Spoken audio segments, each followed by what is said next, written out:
All right, so why don't you get better, right? You're taking lessons, you're trying.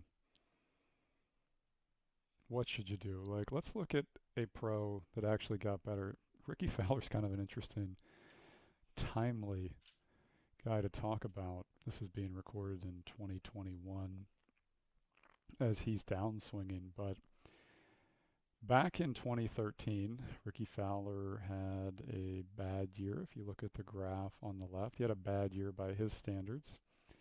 Right, you can actually look at that trend line, the dotted red line right here, and you can see that he was getting worse during that year. And at the end of 2013, he hired Butch Harmon, right, to work on his swing.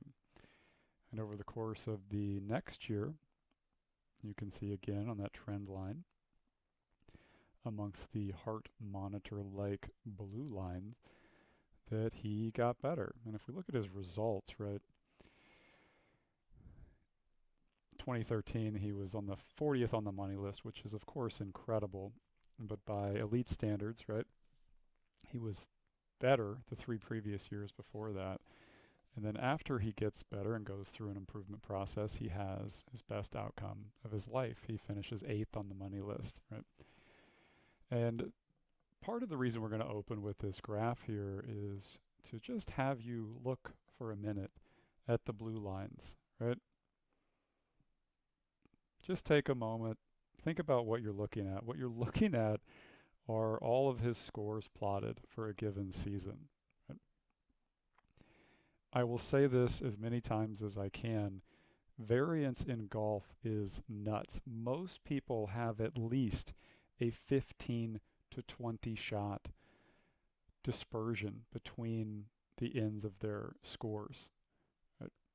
This is not untrue for professionals as well. They definitely can shoot 62 and 82, right?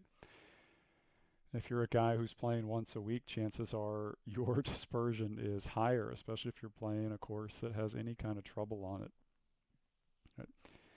So what I want you to look at, especially in 2014, as you compare it to 2013, is like at any given moment, if Ricky Fowler were to evaluate his game after a given round or hole or 3 bad shots, it would have been very easy for him to come to the conclusion that whatever Butch Harmon was telling him is not effective or is not a good idea, right?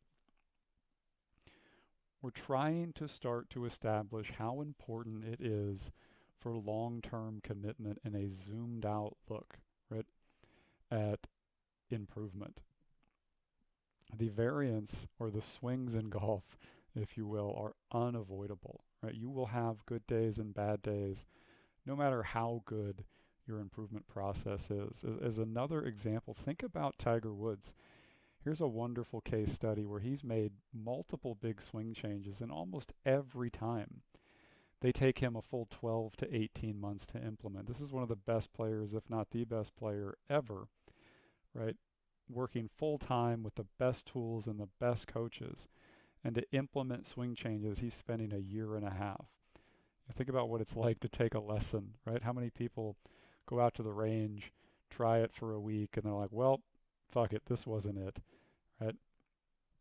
The biggest problem that golfers have is their unwillingness to accept how golf works, how swingy it is, and make an actual long-term commitment. I say this, partly jokingly from personal experience. I have suffered from this as well, and I'm in a fairly good position to preach about how important it is. So in the next video, I want to dig into these long-term concepts further and try to solidify for you just how important it is to zoom out and take a long approach.